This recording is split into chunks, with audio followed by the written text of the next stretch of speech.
You're not aggressive enough for this industry. My name is Derek Sullivan. I'm 49 years old and spent 13 years building the procurement department at Ridgemont Industrial in Denver, Colorado. When Charlene Beck walked into my office that Wednesday morning with a folder full of supplier quotes for substandard hydraulic components, I knew something had shifted in ways I didn't like. "These components don't meet our safety specifications," I told her, sliding the documents back across my desk. "The tensile strength is 35% below what our engineers require." Charlene adjusted her glasses and gave me that look she'd been perfecting since becoming our new CEO 3 months earlier. "Derek, we need to think differently about procurement. Our margins are suffering because you're over-engineering everything." I'd been hearing this conversation for weeks, ever since Charlene took over from Ted Blackwood, who'd built Ridgemont into a respected manufacturer of mining equipment. The pressure to cut costs had become relentless. "These components go into our excavators," I said. "If they fail, people die." She leaned back in her chair, studying me like I was a problem to solve. "Brooke will be joining us next week. She has some fresh perspectives on supply chain optimization." Brooke, Charlene's friend's daughter, straight out of business school with an MBA and zero real-world experience. I'd heard about her through the office network. Young, ambitious, and eager to prove herself by implementing aggressive cost-cutting strategies. "I've been doing this job for 13 years, I said carefully. "I know our suppliers, our quality standards, and what our customers expect." "That's exactly the problem." Charlene stood up, smoothing her skirt. "You know the old way of doing things. This industry is changing, Derek. Companies that don't adapt get left behind." She left my office without another word. The message was clear. If you like stories about greed and how real expertise can beat people who dismiss experience, please like this video and subscribe to the channel right now.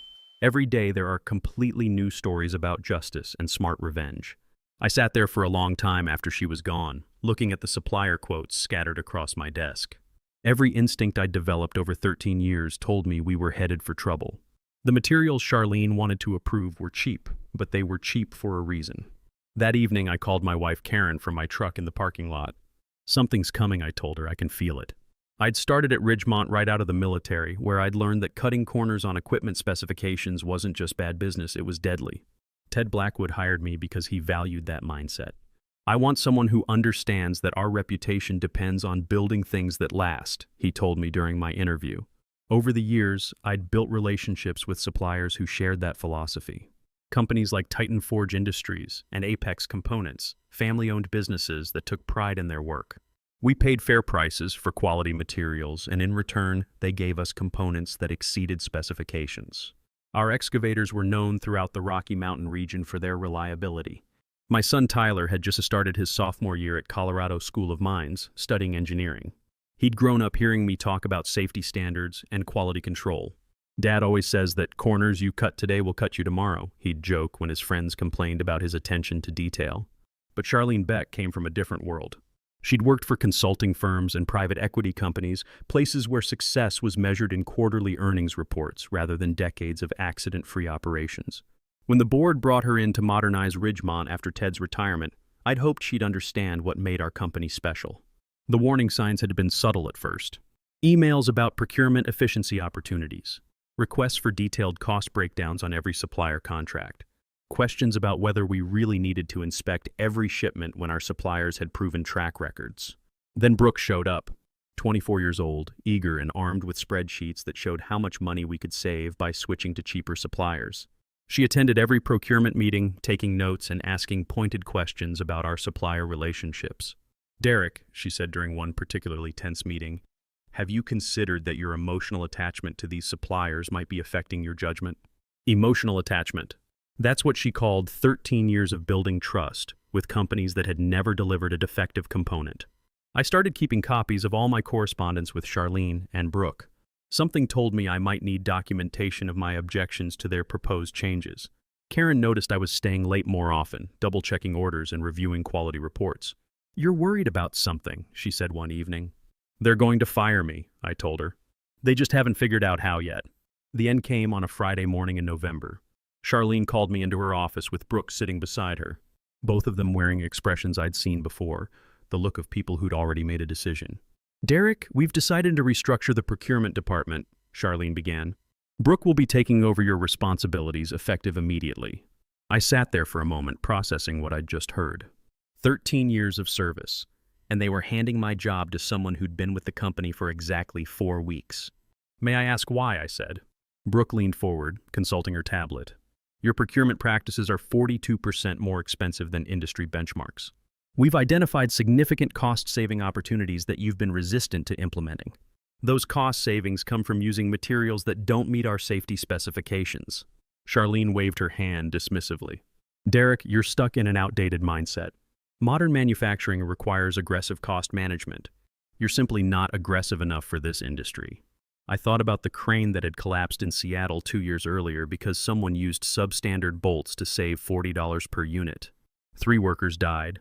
But Charlene and Brooke weren't thinking about Seattle. They were thinking about their next quarterly report. "I understand," I said quietly. They seemed surprised by my calm response. Brooke had probably expected me to argue or make a scene. Instead, I stood up and extended my hand to Charlene. "Thank you for the lesson," I said. She shook my hand, looking confused. "The lesson? You've taught me something important about the difference between cost and value." I cleaned out my office that afternoon while the rest of the department watched in stunned silence. Tommy Rodriguez from shipping helped me carry my boxes to the truck. "This is wrong, Derek," he said. "Everyone knows it. Sometimes wrong is just the first step towards something right," I told him. That weekend, I sat in my garage going through 13 years of supplier contacts, quality reports, and industry relationships. I had something Charlene and Brooke didn't understand. Not just knowledge, but trust. The kind of trust that comes from always doing the right thing, even when it costs more. I called Jake Morrison at Titan Forge Industries on Monday morning. "Derek, I heard what happened at Ridgemont," he said. "Charlene Beck called here last week demanding we cut our prices by 25% or lose the contract." "What did you tell her?" "I told her our prices reflect our quality. If Ridgemont wants cheaper steel, they'll have to find someone else to provide it." That's when I knew exactly what I was going to do. Starting a company at 49 wasn't something I'd ever planned, but neither was watching Charlene Beck destroy everything Ted Blackwood had built. I spent the first month after my termination researching business licenses, consulting with lawyers, and reaching out to the suppliers who'd been dropped by Ridgemont's new aggressive procurement strategy. The response surprised me. Jake Morrison at Titan Forge wasn't just interested in working with my new company, he wanted to invest in it. "You understand quality, Derek," he said over coffee at a diner in southeast Denver. "There's a market for companies that still believe in doing things right." Within 6 weeks, I'd incorporated Superior Materials Corporation and secured initial funding from 4 suppliers who'd grown tired of competing in the race to the bottom. Our business model was simple: develop and source superior materials for manufacturers who valued safety and reliability over short-term cost savings. Meanwhile, Ridgemont's new procurement strategy was beginning to show results, just not the ones Charlene had expected. Tyler called me from college in early March. "Dad, did you see the news about Ridgemont?" I hadn't, but a quick internet search revealed the headline, "Ridgemont Industrial Issues Voluntary Recall of Model R Series Excavators." The article mentioned potential component failures and an abundance of caution regarding operator safety. I knew exactly which components had failed: the hydraulic fittings Brooke had sourced from a discount supplier in Tennessee. The same ones I'd rejected for failing to meet pressure specifications. The recall would cost Ridgemont approximately $3.2 million, not counting the damage to their reputation. Charlene called me the next day. "Derek, I know we had our differences, but I was wondering if you might consider consulting for us on this recall situation." The irony wasn't lost on me. "I'm afraid I'm not available for consulting, Charlene. I'm too busy building my own company." "Your own company?" Her voice carried a mixture of surprise and skepticism. "Derek, starting a manufacturing business requires significant capital and industry relationships. Are you sure you're prepared for that kind of challenge?" "I appreciate your concern," I said, "but I think I'll manage." What Charlene didn't know was that Superior Materials had already secured contracts with 4 of Ridgemont's former customers' companies that had grown concerned about Ridgemont's quality issues and were looking for alternatives. Word travels fast in the construction equipment industry, especially when it involves safety problems. By spring, we'd moved out of my garage and into a small facility in Lakewood.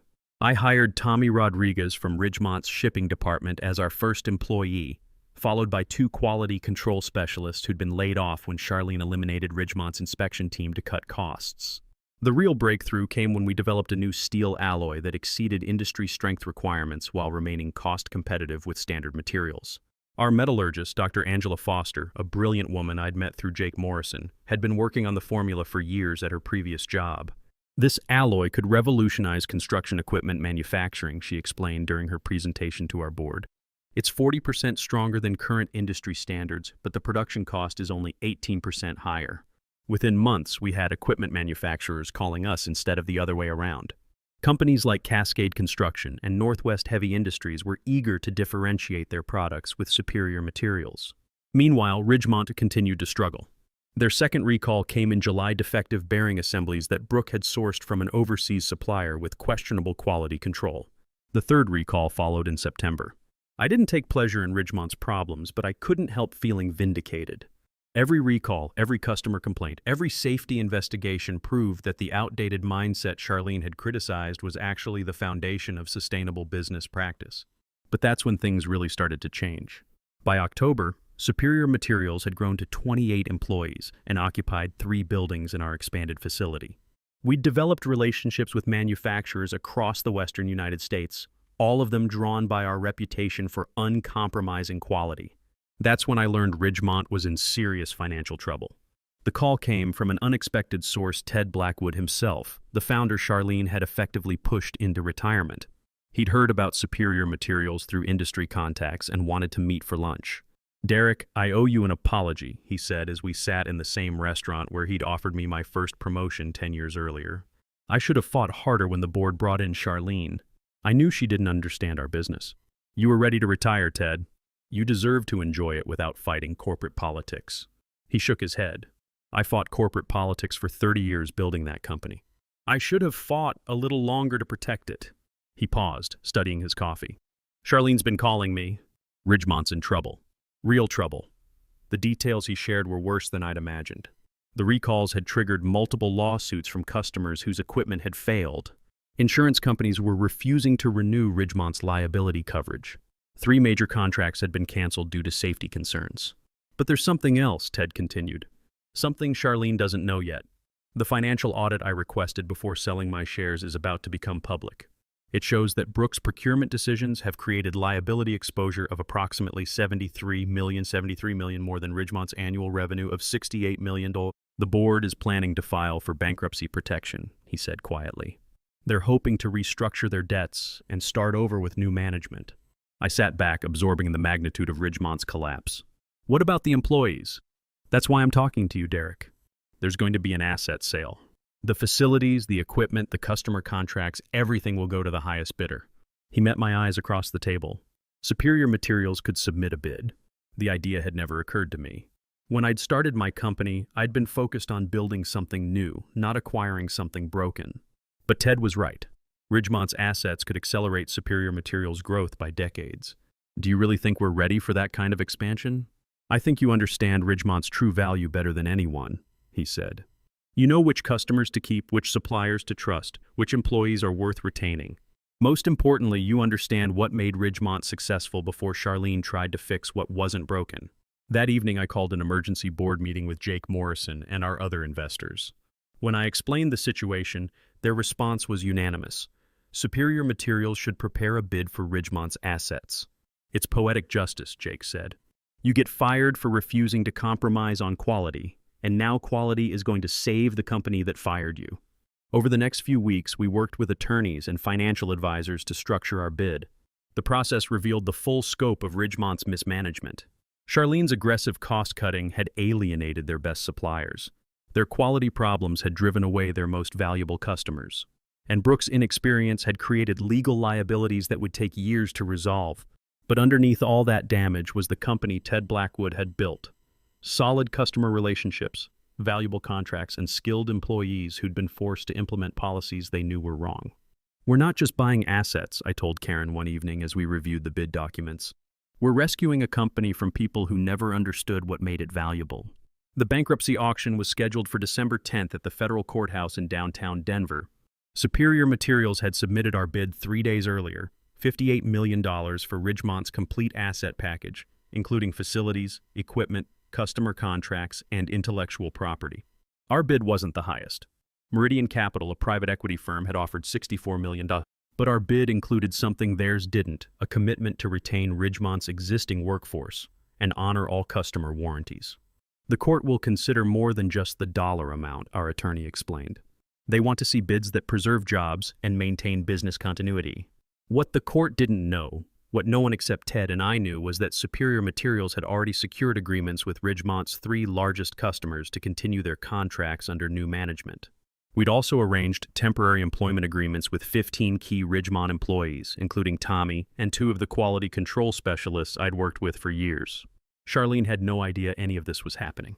According to Ted, she'd been focused on finding a new job, confident that the bankruptcy would be handled by attorneys and accountants while she moved on to her next opportunity. She was about to discover how wrong she was. The auction took place in a small courtroom packed with lawyers, accountants, and representatives from the bidding companies. Charlene sat in the front row with Brooke beside her, both looking uncomfortable in a process they clearly didn't understand. When the judge called for final presentations, Meridian Capital went first. Their representative, a sharp-dressed woman in her 30s, outlined their plans to strip Ridgemont's assets, sell the real estate, and liquidate the inventory. This approach maximizes recovery for creditors and eliminates ongoing operational risks, she explained. I stood up when our turn came, holding a folder containing letters from Ridgemont's employees, customers, and suppliers. Your Honor, Superior Materials Corporation respectfully submits that Ridgemont Industrial represents more than just distressed assets. This company has 40 years of history serving the construction industry. Its employees have decades of experience. Its customers depend on continuing service for equipment they've already purchased. I opened the folder and began reading. Northwest Construction writes, Ridgemont's excavators are the backbone of our fleet. We need assurance that parts and service will continue. Charlene turned in her seat, finally recognizing my voice. Her face went pale as she realized who was presenting the competing bid. Pacific Infrastructure states, we've worked with Ridgemont for 15 years. Their equipment reliability is crucial to our operations. I looked directly at Charlene as I read the next letter. And Titan Forge Industries states, Ridgemont was our largest customer until recent management changes compromised their quality requirements. We would welcome the opportunity to resume our partnership under new leadership. The judge asked several questions about our financing and operational plans. I answered each one with specific details about how Superior Materials would integrate Ridgemont's operations while maintaining our quality standards. When the presentations ended, the judge announced a 30-minute recess to review the bids. Charlene cornered me in the hallway, her composure finally cracking. This is ridiculous, Derek. You were just a procurement manager who couldn't adapt to modern business practices. I was a procurement manager who understood the difference between cost and value, I replied calmly. The court documents show exactly what your modern business practices accomplished. Brooke stood behind Charlene, looking confused and frightened. What court documents? The liability assessment from the recalls, I said. $73 million in potential damages, all traceable to procurement decisions made after I was terminated. Charlene's confident facade collapsed entirely as the implications sank in.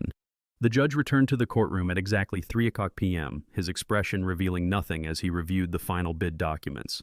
After careful consideration of all factors, including bid amounts, operational continuity, employee retention, and creditor recovery, this court awards the Ridgemont Industrial Asset Package to Superior Materials Corporation. The gavel fell with a sound that seemed to echo through the silent courtroom. Charlene's sharp intake of breath was audible from 3 rows away. I stood to acknowledge the court's decision, keeping my expression neutral despite the satisfaction coursing through me. Our attorney shook my hand, but my attention was focused on Charlene's reaction. She turned in her seat, her face a mixture of shock and rage. This is impossible, she whispered loud enough for me to hear.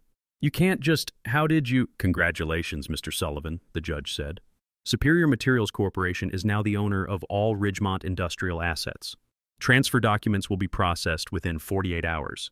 As the courtroom began to empty, Charlene remained frozen in place, still staring at me in disbelief. The woman who'd lectured me about adapting to modern business practices had just watched her former subordinate acquire her company through the bankruptcy she'd caused. I walked past Charlene without a word, but stopped when she called my name. Derek, wait. Her voice had lost all its corporate authority, replaced by something closer to desperation. This doesn't make sense. You were just a procurement manager. How did you finance this? I built relationships with people who value quality over quick profits, I said simply. The same suppliers you alienated invested in Superior Materials because they knew we understood what you never did. Brooke finally found her voice. Derek, what happens to us now? I looked at her for a moment, remembering the eager young woman who'd dismissed my emotional attachment to reliable suppliers. "You'll figure it out, Brooke. You're aggressive enough for this industry, remember?" 3 weeks later, I stood in the renovated facility that now displayed the Superior Materials logo where Ridgemont's sign had hung for 40 years. Tommy was training 2 new quality control inspectors, both of them eager to learn from someone who'd never compromised on safety standards. The first excavator rolling off our production line bore a small plaque that read, "Superior Materials, quality without compromise." Charlene Beck and Brooke faced complete professional ruin when the full scope of their mismanagement became public record through the bankruptcy proceedings. Charlene's career ended permanently when multiple regulatory agencies cited her decisions as direct contributing factors in safety violations that resulted in equipment failures, making her legally unemployable in any manufacturing role requiring safety oversight. The lawsuits from the recalls followed her personally as corporate attorneys successfully argued that her aggressive cost-cutting directives constituted gross negligence that voided her executive protection clauses. Brooke's MBA became worthless when her procurement disasters were studied in business schools nationwide as textbook examples of how inexperience and poor judgment could destroy established companies. Her association with the Ridgemont collapse made her unemployable in procurement or supply chain management. The $73 million in liability exposure they created haunted them both through years of depositions, court appearances, and personal asset seizures as creditors pursued every avenue of recovery.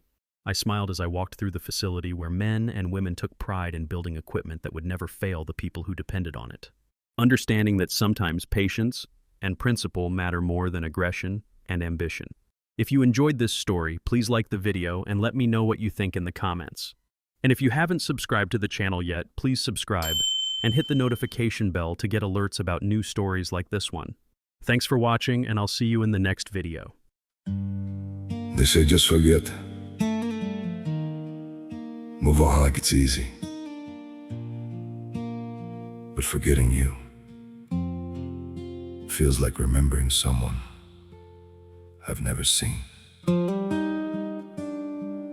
I've been trying to erase you from the places in my mind, but the harder that I fight it, the more you're hard to leave behind.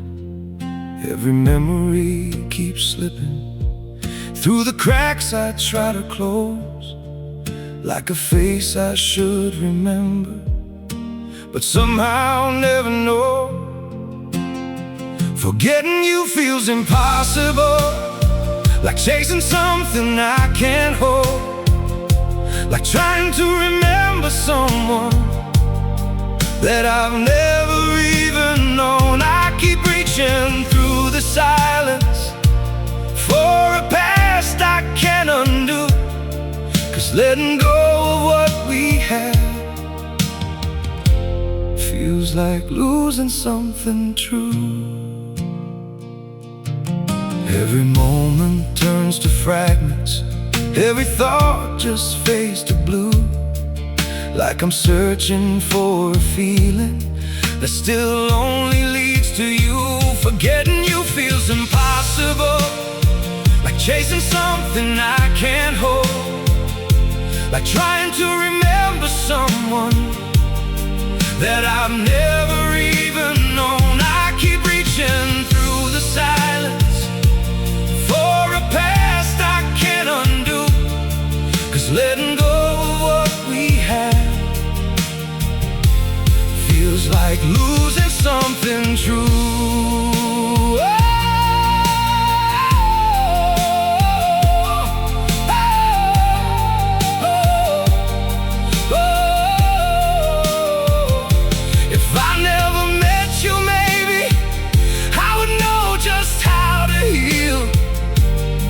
But now every empty moment still reminds me what is real.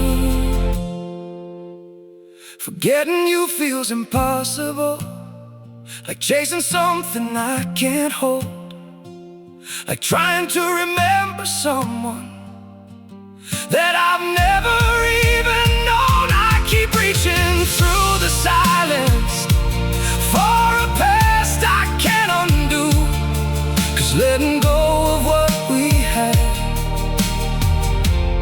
feels like losing something true.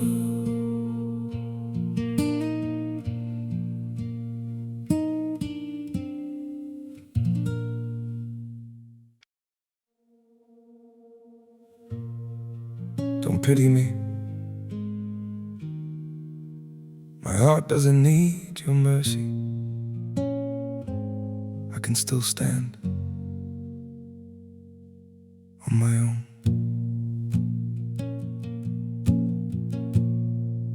I was broken by your leaving, fell deeper than I thought I would.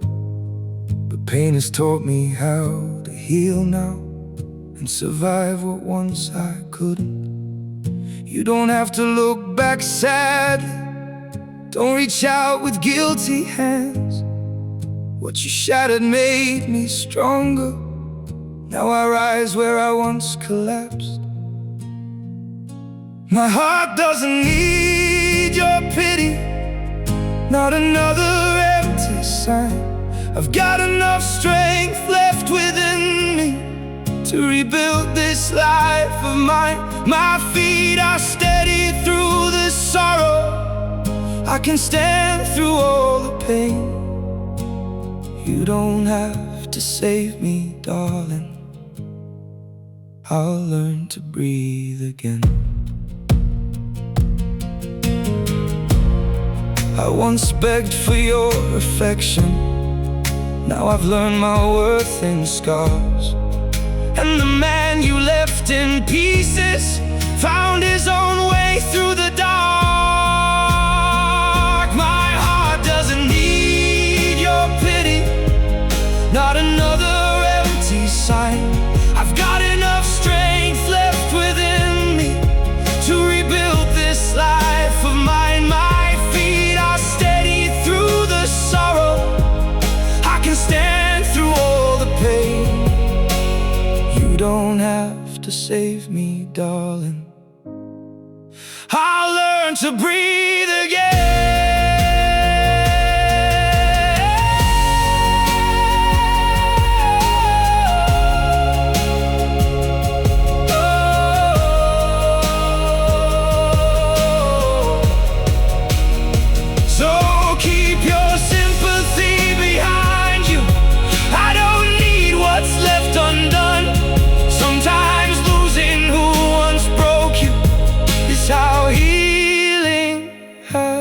Begun. My heart doesn't need your pity, not another empty sign. I've got enough strength left within me to rebuild this life of mine. My feet are steady through the sorrow. I can stand through all the pain. You don't have to save me, darling. I'll rise alone again.